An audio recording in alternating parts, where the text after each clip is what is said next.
Hello, and welcome to the third webinar in the six-part series sponsored by ConvaTec. Today, I'll be talking about Step 2, debridement. Hello, I'm Terry Swanson, and I'm a nurse practitioner in wound management. The whole series is based around this international consensus document, Define Hard-to-Heal Wounds with an early biofilm-based strategy, wound hygiene. This was published this year in the Journal of Wound Care. We met in London last year on a face-to-face meeting to discuss the merits, the issues, and debate the topic. The first webinar, I spoke about the rationale for wound hygiene. Last time, this webinar 2, I talked about therapeutic cleansing of the wound and peri-wound. And today I'll be talking about proactive debridement. These 4 easy steps are for any clinician to use to take the hard-to-heal wound into a healing wound. The term hard to heal is defined in the consensus document. I've summarized it here today, knowing that the time frame or the trajectory of hard-to-heal wounds or chronic wounds is no longer relevant. That if the wound hasn't progressed through the normal phases of healing, so if it has increased size, increased exudate, or slough, then it is a hard-to-heal wound. And many clinicians equate hard-to-heal wounds with biofilm, understanding that wound healing fluid is different than chronic wound healing fluid. That with the chronic wound healing fluid, that there is too high of pro-inflammatory proteases and enzymes which degrade the matrix of the wound. So some of the benefits I've summarized from some of the literature in that with the benefit of debridement is that it lowers the bioburden, which means it decreases the amount of bacteria or microorganisms in the wound, that it disrupts the biofilm. And Randy Walcott, who coined the phrase biofilm-based wound care, has done a lot of work with this in a clinical as well as in the laboratory. We know that it reduces wound malodor and that it promotes the advancement of the epithelial cells, understanding that the healing cells come from the wound edges and from the hair follicles. So if you have dry, crusty edges, so the epithelial cells might be proliferating, multiplying, but then they can't migrate. So in order for those cells, those healing cells, to migrate across that wound bed, it needs to be moist, it has to have an appropriate or slightly acidic pH, and it has to be clean and warm. Benefit of debridement also that it decreases the inflammatory process by removing the factors that initiate that inflammatory process, and it allows for thorough wound assessment. I've talked before last webinar about the importance of the assessment and the cleaning, and many times, and you'll see in some of these photos in this presentation, that you don't know that the wound edges are attached until it's actually being cleansed or debrided. It facilitates the absorption or the activity of the products that you're actually putting on. Throughout this series, I'll be talking about initial, serial, or maintenance debridement. And when I talk about the paradigm of step up, step down, it'll become clear again. Before we do any procedure for a patient, we have to do what I call the 3 A's. This is to anticipate the wound pain, or what we're going to initiate, that you administer, or many times I have the patient administer. So I'll get the patient to take a simple analgesic prior to coming in, and then you assess that efficacy. So if I'm doing a procedure then, and it's manageable, then we don't have to step up to anything further. If it's not manageable for them, then we have to look at options, both topical and systemic. There are many factors that influence that perception of pain. So one is the psychological factors. So this is their genetics, their ethnicity, their age. The other is environmental. So if this procedure is being done in a busy, noisy, open area, that can increase the stress and anxiety for that patient. Operative influence factor is where we know that we're going to be doing the cleansing and the debriding. So it's what we're doing to the patient. The procedural pain is the taking off or putting on the dressing, and both can elicit that sensation. The incident pain is where patients, the dressing dries out or migrates, and it increases their discomfort. And then the background pain, so even though they have a wound, they may have other disease process or other issues such as arthritis that provides that background pain. Now, Ann Purcell and her team published an article. It's a systematic review on topical management for lower leg ulcers. Now, when I provide you pictures of products, this is not product placement. These are things that either I use in the clinic and familiar with or available on the Australian market. Ann Purcell and her team found that the lignocaine prilocaine cream, 5%, the combination cream, was actually very efficient in managing those patients' pain. It allowed for increased options and was quite effective. In our facility, I also use the lignocaine gel depending on their requirements. I have a pictorial for patient instructions. So many times the patients will apply the EMLA cream. They'll either put on a film dressing if it's a small wound or clean wrap if it's a large wound. Many patients have to drive over an hour to come to the clinic, so that's enough time. You do, when you're using the combination cream, have at least 20 minutes. We prefer 60 to 90 minutes. So whether they're an inpatient or outpatient, we get them to do that when we're going to be doing a procedure. If they've had no pain during that procedure, we may step that down. So if it's not required, especially if they have an insensate limb. Before debridement, you must always ask permission, and you have to go through and consciously determine these issues.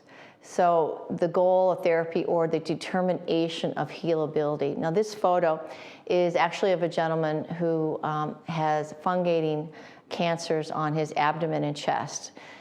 Now, this is not healable. So there was no debridement. All I was able to offer him was therapeutic cleansing. Now, he was managing quite well at home, but the odor was becoming an issue. So in discussion with him, determining his priorities and his wants and preferences, I was just able to switch him over to antimicrobial surfactant solutions that provided that deodorizing. So determine that healability. Determine the type of debridement is based on your skill. So you've had some instruction or education on the different types, about structures and anatomy and how to perform that confidently and competently. You determine with your patient and for yourself the risk. So the benefit always has to outweigh the risk. And then the type of tissue that you're going to debride. Non-viable tissue many times could be attached, whereas a lot of the surface substance that we're talking due to byproducts of biofilm are easily removed with the aggressive cleansing of the gauze. The environment plays a role in increasing or decreasing the risk, and that needs to be a consideration. And then the equipment available. Anytime that we're doing debridement on a healable wound, all the equipment needs to be sterile. And then, as I stated before, the goal of care needs to be determined. The art of debridement is knowing how and when not to debride. Now, I have 3 pictures that provide that information. So the top photo is of a toe, and it's stable gangrene or stable eschar. This patient has a peripheral arterial disease, and until he can have some intervention, such as vascular intervention, then this toe is painted and protected. There's no signs of spreading infection. Now, if that eschar were to liquefy or start separating, that's a different story. Then we would have to intervene. The other top right photo is of a deep tissue injury. So I've removed the epidermis, and you can see the blister. You can see that deep tissue injury there. So no further debridement is required. So that, again, is protected, it's offloaded, and hopefully, if you're lucky, then the body will absorb that damaged tissue, but more times than not, it becomes an ulcer. The larger picture is a classic example of pyoderma gangrenosum. So you can see the purple hue and an unhealthy wound bed. Now, along with the host support, such as steroids, or intralesional steroids, wound management. And in the literature and common practice tells you that normal debridement is pathogenic to these types of wounds. So it is considered in the literature a contraindication. However, clinicians are starting to question that and intervene. These are highly skilled clinicians who have all the resources at their fingertips, and they can use modern types of debridement in very skilled hands. Randy Walcott, again, talks about if that tissue, which is non-viable, is impeding healing, then it needs to be removed. So remember, this is very specific in skilled hands. There's also in the literature caution with anticoagulant therapy. Now, most of my patients are over the age of 75, so most of them are on some level or some form of anticoagulant. So it's just understanding that this increases the risk of bleeding. I have yet, I've been doing this since 1990, send my patient off to emergency for a hemorrhage. And then we talked about the palliative patient, that the benefit must outweigh the risk. Now, Wendy White, in her chapter on management of non-viable tissue, gives this lovely table, and it all relates to the hydration of the tissue. And you get that sort of custardy, gelatinous material when it's hydrated and soft. But as it desiccates, it can change color. The dressings that you're also putting on it can also influence the color of the tissue. Now, green, typically when we're using the color coding system, talks about the Pseudomonas, but sometimes it's also interaction with the dressings as well. But as the wound desiccates, becomes dehydrated, it gets to be a darker color, it gets to be more leathery, and many times more attached, harder to come off. So some of the terms that you'll see in the consistency of that non-viable tissue, it can be slimy, gelatinous, stringy, it can be fibrinous, and then as it fully desiccates, it gets that hard leathery. You'll also see that there's non-adherent, loosely adhered, firmly adhered, and separating edges, and I'll go through some of those when I have some videos. Now, anytime you're having debridement, and you'll know from your determination of pressure injuries about the anatomy. So if you think about Edam cheese, using that as a mnemonic, so E is epidermis, D is dermis, A is adipose tissue, and M is muscle. But before you get to that muscle, you get the fascia. Now that fascia, when it's healthy, is shiny, it's gleaming, and it's quite firm to touch. Then you get down to muscle, it's dull and red, it's highly vascular, and it tears easily. And sometimes I've seen surgeons in theater just tear the muscle away. Cutting is preferred. Now, anytime that you suspect bone, you need to take a sterile metal probe and tap that wound. And if you can feel a hard area, that you have a suspicion of bone. Now, anytime that you see for the first time bone or tendon, then that is a referral to a surgeon. It has significant implications, and the literature will tell you that if you can probe the bone, that you have an 80% chance that this bone has osteomyelitis or infection in the bone. So when bone is healthy, it's hard and it's white, but it desiccates very easily when it's exposed to air. The cartilage we mostly think about our nose, but it covers the bone at the joint, and it's shiny, but it can be white to purple. And then tendon, it can be, when it's healthy, it can be shiny white or pearly white. But as it is exposed, it can take on gray color. It can start shedding and be a bit shredded.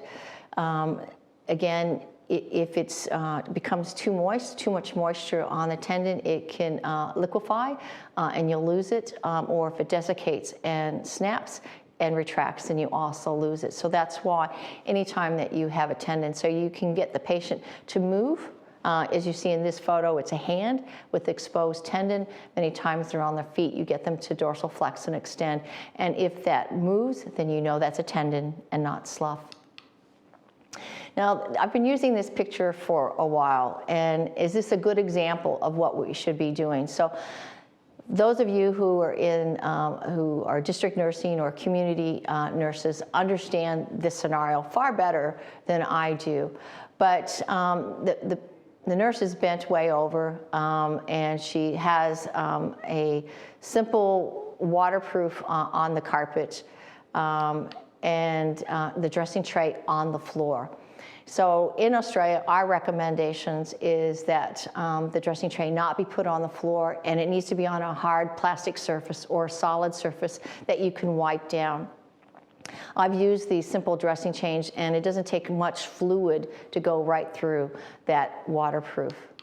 Also, you can see that there's a fan or some sort of blowing device, so whether it be cool or warm, that needs to be turned off. We also don't recommend that any of these dressing procedures be done in the toilet area, areas of high humidity. So any area that you have air being blown, you need to turn off that source of that. Carpet is, if you can stay away from carpet in a home, please do so, especially when we talk about cleansing and debriding. Now, if this woman, this nurse was cleansing the limb at all, that sock would be off, and that fluid would be definitely going onto that carpet, and that carpet is a lot harder to clean than it is the linoleum or tile or a wood floor. So remember your environment. So when we're doing our assessments and proceeding with the wound dressing procedure, we're thinking of the wound, the patient, and the environment. Aseptic technique, now these are from the NHMRC Infection and Prevention Guidelines that were published in 2019. Again, they talk about simple wound dressing and complex or a large wound dressing. They talk about the sequencing, the environmental control, which I've just talked about, hand hygiene, and we all know the 5 points of hand hygiene. Every time I give a presentation, usually face-to-face, I ask the people in the audience, how many pairs of gloves do you need to do a wound dressing procedure? And the minimum is 3. So we put the hand hygiene on, we put on our gloves, and we take the dressing off. We look at that dressing and assess it, and then we throw that away, our gloves, and then we do the hand hygiene. We have our equipment assembled, and we cleanse the limb, and we cleanse the wound. We do our hand height and our assessment measurements, all that. We throw away our gloves, do the hand hygiene, put on new gloves, and then we reapply the dressing. So at a minimum, 3 pairs of gloves. There's also equipment requirements I've talked about in the previous webinars. I'll talk a little bit more about that.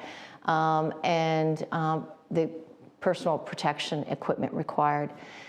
For the simple wound dressing, they still talk about the 20 minutes being a simple wound dressing procedure for exposure. Remembering it's those key points, so keeping the tips of the scissors and the tips of the forceps clean, and having your environment where you can place them back on a sterile field. With the more complex, the more wounds that you have, the deeper the wound, the more complex it's considered. They also provide guidance on what equipment you need based on the technique that you're using. Now this is just a pictorial from my clinic. So as you can see that the lotion that I'm using to, and this is an old photo, I need to update it, but the wound fluid for the wound cleansing is in a baby bottle warmer, understanding that temperature matters. So if you don't have a baby bottle warmer, you can put it in your pocket, let your body heat. You can put it in a bowl as long as it's sealed to warm that up that way.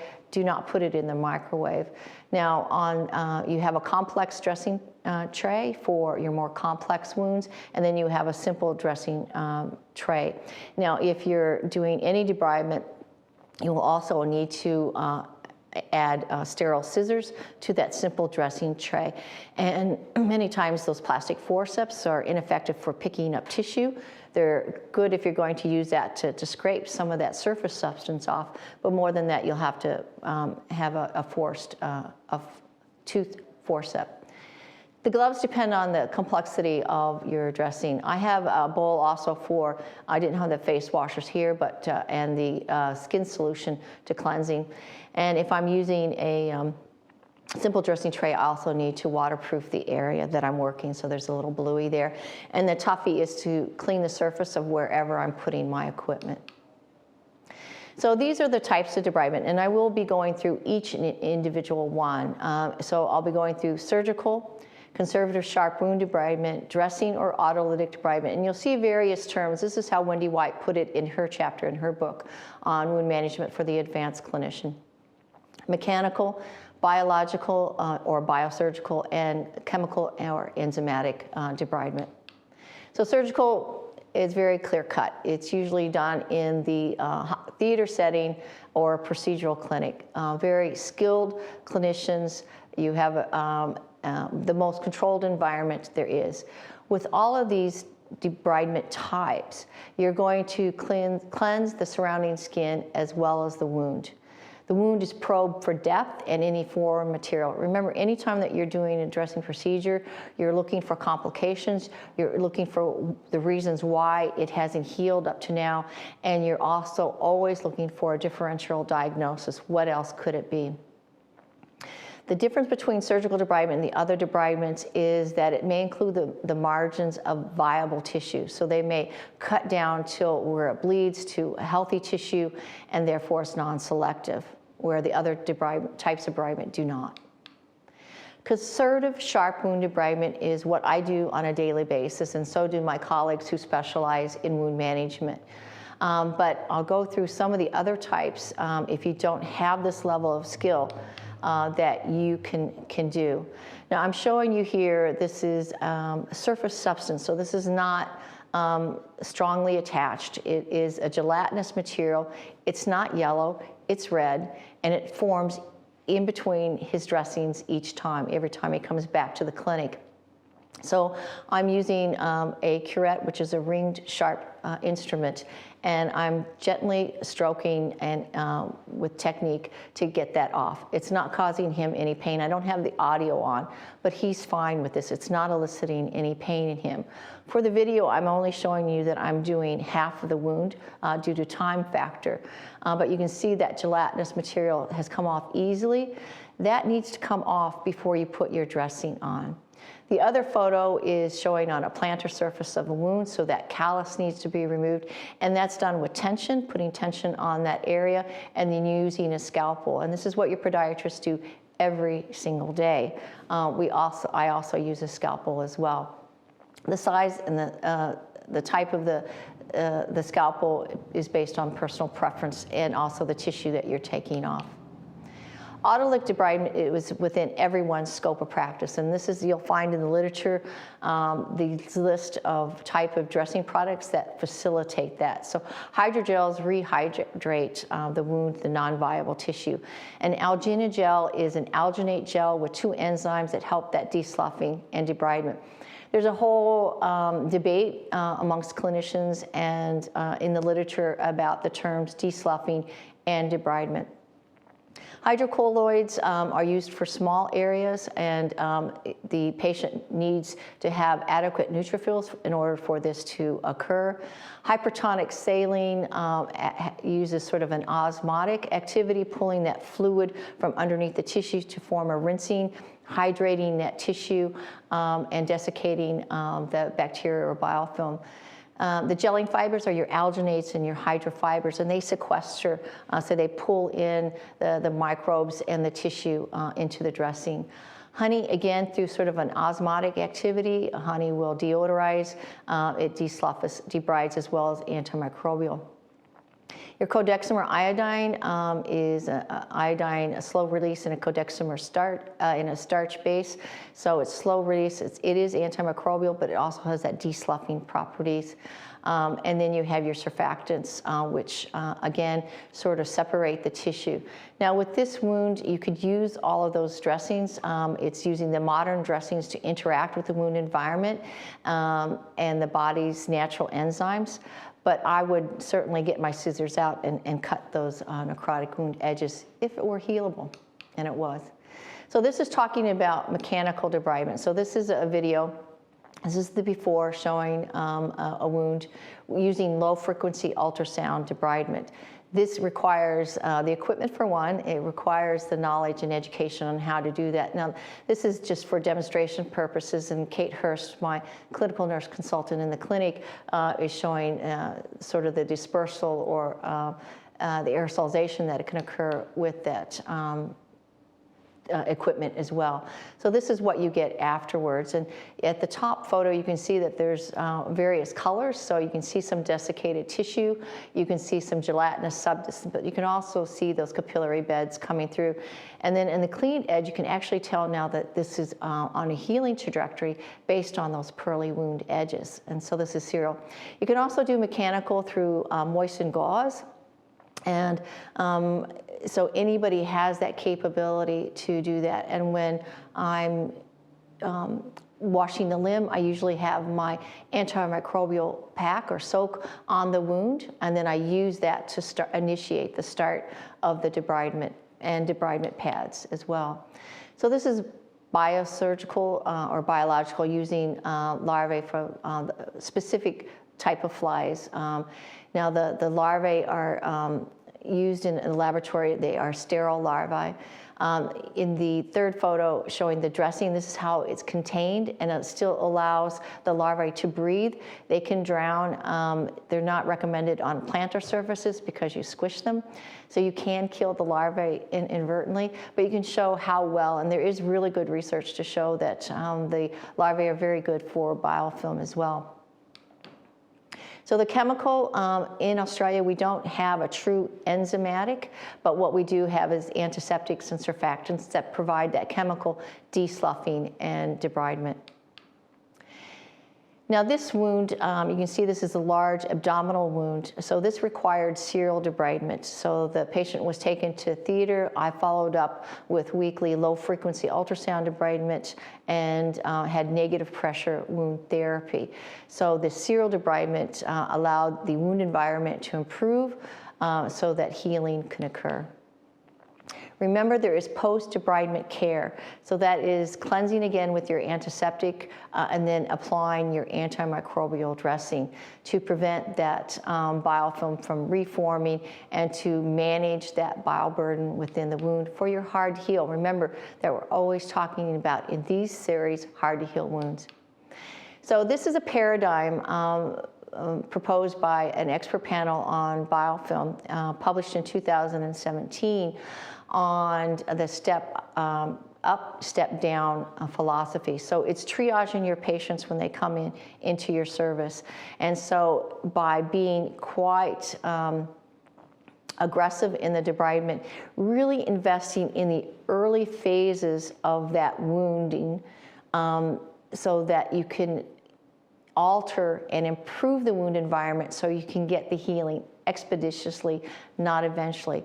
So you invest, and sometimes I have to bump patients to bring the person that I'm trying to limb salvage with in for a couple times that first week, and then they may be weekly after that, and then fortnightly, and I can step them down as the wound tissue improves, the wound environment improves, and I tailor that to the individual patient requirements and the goals of therapy.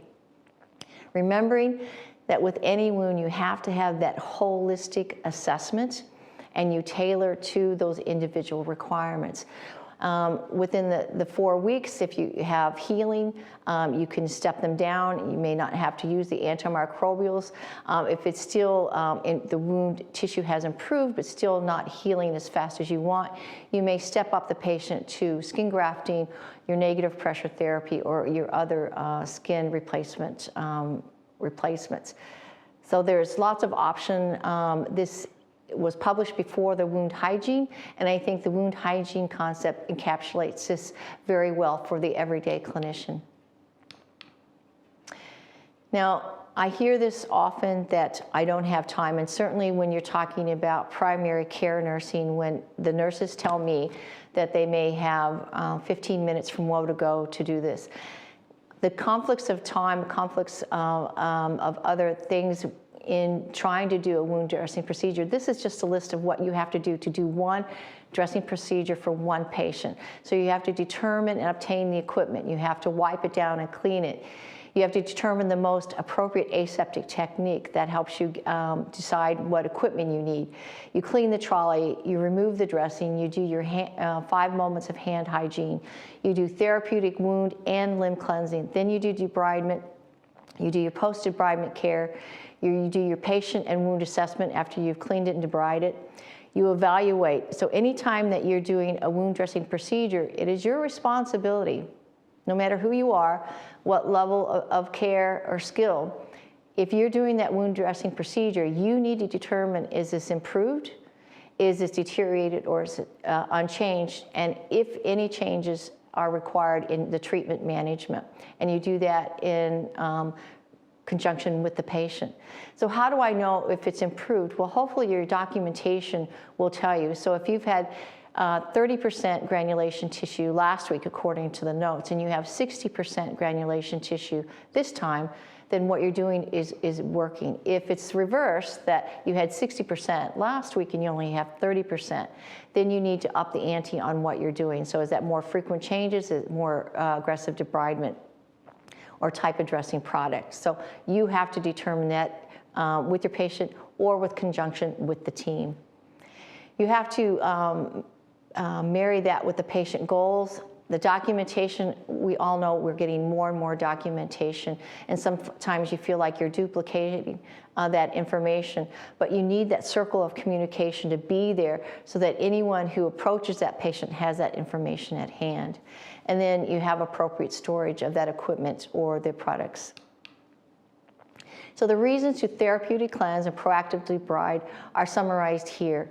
So we want to disrupt the biofilm. We want to cleanse away that excess exudate, understanding that it's pro-inflammatory and detrimental to the wound environment. We want to prepare that wound for the dressing or the technologies we're going to apply. It enhances or assists in our wound assessment. It removes all the junk, all that non-viable tissue, and that's why we need to do it serially each time we do a wound dressing procedure. We need to invest and take the time to do this, and that provides or promotes a balanced and optimal wound environment. So what is an optimal wound environment? A warm, clean, moist, slightly acidic wound, and that's our optimal wound environment. So in summary, debridement, you must ask permission. They must understand what you're going to do, and you give them permission to have timeouts or stop. I tell them there's no points in being stoic. I try to manage that pain through the 3 A's. Before you commence, you have to determine healability, and you have to determine the best method, and that's based on the risk-benefit that I've talked about, your skill, and the environment both you and the patient are in. Manage that pain, cleanse, debride, and cleanse again, and then provide your topical antimicrobial. So next time I will be talking about refashioning the wound edge, and that is on the 9th of July, followed by 2 further webinars. And now I'll open up to questions. I thank you for your time and your interest.